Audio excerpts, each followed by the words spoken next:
నమస్కారం అండి. నా పేరు గంగాధర్ నీలం. ఇప్పుడు నేను నాగదోష పరిహారాల గురించి చర్చించబోయే ముందు, నేను చెప్పబోయే పరిహారాలు 2 బేసిక్ ప్రిన్సిపల్స్ పాటిస్తే అవి మీకు త్వరగా పనిచేస్తాయి. లేదంటే చాలా స్లోగా పనిచేస్తాయి. ఆ 2 బేసిక్ ప్రిన్సిపల్స్ ఏమంటే, ఒకటి రియలైజేషన్.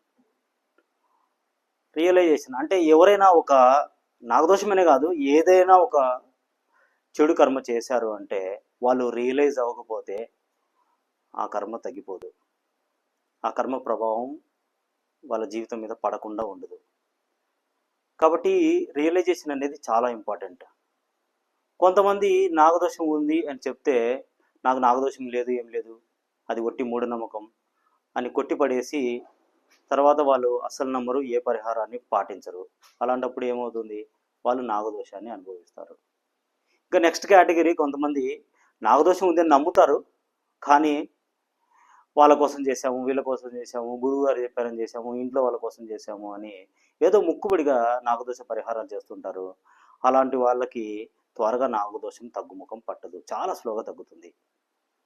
ఇంకోటి, కొంతమంది చాలా ఫాస్ట్గా రియలైజ్ అవుతారు, నాగదోషం ఉంది, మేము ఎప్పుడో నాగుల్ని చంపినట్టున్నాము, ఆ నాగదోషం మాకు ఇప్పుడు రోగాల రూపంలో, సమస్యల రూపంలో వచ్చింది అని చాలా ఫాస్ట్గా రియలైజ్ అయ్యి శ్రద్ధగా నాగదోష పరిహారాలు చేస్తారు. వాళ్ళకి త్వరగా తగ్గుముఖం పడుతుంది. సో ఏంటండి, ఈ ఈ నాగదోష పరిహారం చేయడంలో రియలైజేషన్ అంత ముఖ్య పాత్ర ఉందా అంటే ఎస్, చాలా ముఖ్య పాత్ర ఉంది. ఇప్పుడు ఫస్ట్ ఆఫ్ ఆల్ రియలైజ్ అవ్వాలంటే, ఒక వ్యక్తి రియలైజ్ అవ్వాలంటే ఏముండాలి? జ్ఞాపక శక్తి ఉండాలి. ఎందుకంటే ఒక వ్యక్తి వారం కిందట ఒక నాగుపాము చంపాడు అనుకోండి, ఖచ్చితంగా అతని జ్ఞాపక శక్తిలో పామును చంపాను అనేది ఉంటుంది. అతను రియలైజ్ అయ్యే అవకాశం ఉంటుంది. ఆ క్షణానికి అతను తన రక్షణ కోసమో, లేకపోతే తన ఇంట్లో వాళ్ళకి ఎవరికైనా కాటేస్తుందనో, లేకపోతే ఎటువంటి సమస్యలు వస్తాయో అని భయపడి ఏదో మనస్థితిలో దాన్ని చంపి ఉండొచ్చు. కానీ ఒక వారం తర్వాత, అయ్యో ఒక జీవిని అనవసరంగా చంపానే, ఒక జీవి ప్రాణం తీసుకున్నానే, దాన్ని మనం పట్టి అడవిలో వదిలేసి ఉండొచ్చు కదా, ఇలా రియలైజ్ అయ్యే అవకాశం ఉందండి. అంటే ఇలా రియలైజ్ అయ్యాడు అంటే దాని అర్థం ఏంది? అతనికి జ్ఞాపక శక్తి ఉంది. సపోజ్ ఒక వ్యక్తి 20 సంవత్సరాల కిందట ఒక నాగుపాము చంపాడు. అతను దాని గురించి సామాన్యంగా తీసుకున్నాడు, తర్వాత జీవితంలో ముందుకెళ్ళాడు. 20 సంవత్సరాలు అయిపోయింది. ఇప్పుడు అతనికి రియలైజేషన్ వస్తుందా? ఎందుకంటే అతని జ్ఞాపక శక్తిలో పామును చంపాననేది కూడా గుర్తులేదు, కాబట్టి అతనికి రియలైజేషన్ రాదు. ఇంకా 20 సంవత్సరాల కిందట చంపిన వ్యక్తికే ఇలాంటి పరిస్థితి ఉంటే, ఇంకా గత జన్మలో నాగులను చంపి అది నాగదోషం ఈ జన్మకు వచ్చి ఉంటే అలాంటి వ్యక్తికి రియలైజేషన్ వస్తుందా? అస్సలు రాదు. అంటే జ్ఞాపక శక్తి అనేది రియలైజేషన్కి చాలా హెల్ప్ చేస్తుంది.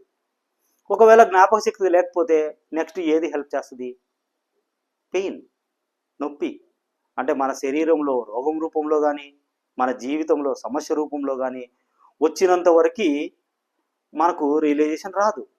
అంటే నాగదోషం ఉంది అని ఎప్పుడు రియలైజ్ అవుతామంటే, మనకు చాలా పెద్ద సమస్య, అది నాగదోషానికి సంబంధించిన సమస్య లేదా నాగదోషానికి సంబంధించిన రోగం వచ్చినప్పుడు రియలైజ్ అవుతాము. కాబట్టి రియలైజేషన్కి మెయిన్గా 2 ఫ్యాక్టర్స్ పనిచేస్తాయి. ఒకటి జ్ఞాపక శక్తి, 2 నొప్పి లేదా సమస్య. కాబట్టి ఒక వ్యక్తి తన జీవితంలో ఎంత డిగ్రీ రియలైజ్ అయ్యాడు అనే దాన్ని బట్టి అతని నాగదోషం తగ్గుముఖం పడుతుంది. సపోజ్ మనము వాటర్ని -డిగ్రీస్లో ఉంటే అది మంచు గడ్డగా ఉంటుంది, నార్మల్ టెంపరేచర్లో ఉన్నప్పుడు ద్రవ పదార్థంగా ఉంటుంది.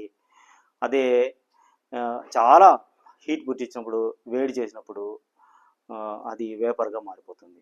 అలాగే నాగదోషం ఒక వ్యక్తి రియలైజేషన్ మైనస్లో ఉంది అనుకోండి, అంటే లేదు, అసలు రియలైజేషనే లేదనుకోండి, అది గట్టి ఉంటుంది. అంటే దాని అర్థం ఏంటంటే అది చాలా స్ట్రాంగ్గా ఉంటుంది అని. ఒక వ్యక్తికి రియలైజేషన్ ఏదో నార్మల్గా ఉంది అనుకోండి, అతనికి కూడా అది తగ్గుముఖం పట్టడం కూడా నార్మల్గా తగ్గుముఖం పడుతుంది.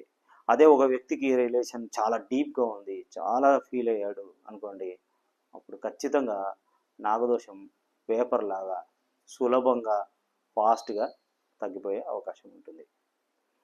ఏమిటండి నేను రియలైజ్ అవ్వడం నాకు చాలా కష్టం, ఎందుకంటే నాకు తెలియదు, నేను నా పాములు చంపానో లేదో కూడా నాకు గుర్తులేదు, నేను రియలైజ్ ఎలా అయ్యేది అని కొంతమంది ఫీల్ అవుతూ ఉంటారు. ఎందుకంటే ఆబ్వియస్గా వాళ్ళ మనసులోంచి రియలైజేషన్ రానే రాదు.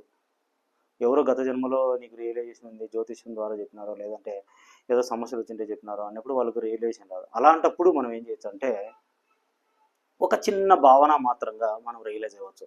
అది ఎలా అంటే, మీరు ఒక పాము శరీరంలో ప్రవేశించినట్టు, మిమ్మల్ని ఎవరన్నా కొడతా ఉంటే లేదా చంపుతా ఉంటే ఆ నొప్పిని భరిస్తూ మీరు తుది శ్వాస విడుస్తున్నట్లు మీరు ఫీల్ అవుతే, ఆ పెయిన్ని ఫీల్ అవుతే అప్పుడు మీరు రియలైజ్ అవ్వడం స్టార్ట్ చేస్తారు. ఈ విధంగా రియలైజేషన్ అనేది చాలా ఇంపార్టెంట్ ఫ్యాక్టర్ నాగదోష పరిహారాల్లో.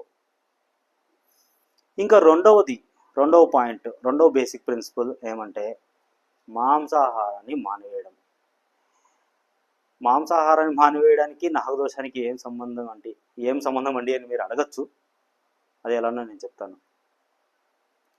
మీరు మాంసాహారాన్ని భుజిస్తున్నారంటే డైరెక్ట్గానో ఇండైరెక్ట్గానో ఒక జీవి హింసలో భాగమవుతున్నారు. అది ఎలా అంటే, ఒక వ్యక్తిని చంపి దాని ఆహారంగా తీసుకునే వ్యక్తి డైరెక్ట్గా హింస చేస్తున్నాడు, లేదా ఒక వ్యక్తి చంపడానికి చాలామంది ఫండింగ్ చేస్తున్నారు. అంటే చాలామంది మాంసాహారాన్ని భుజిస్తున్నారు కాబట్టి అతను చంపుతున్నాడు, లేకపోతే చంపలేడు కదా, లేదంటే ఆ వ్యాపారం పనిచేయదు కాబట్టి అతను వేరే వ్యాపారం చూసుకుంటాడు. అంటే ఎవరు ఫండింగ్ చేస్తున్నారో ఒక జీవిని చంపడానికి, అది ఆహారంగా స్వీకరించే వాళ్ళు. అంటే దాని అర్థం వీళ్ళు ఇండైరెక్ట్గా హింసలో పాల్గొంటున్నారు.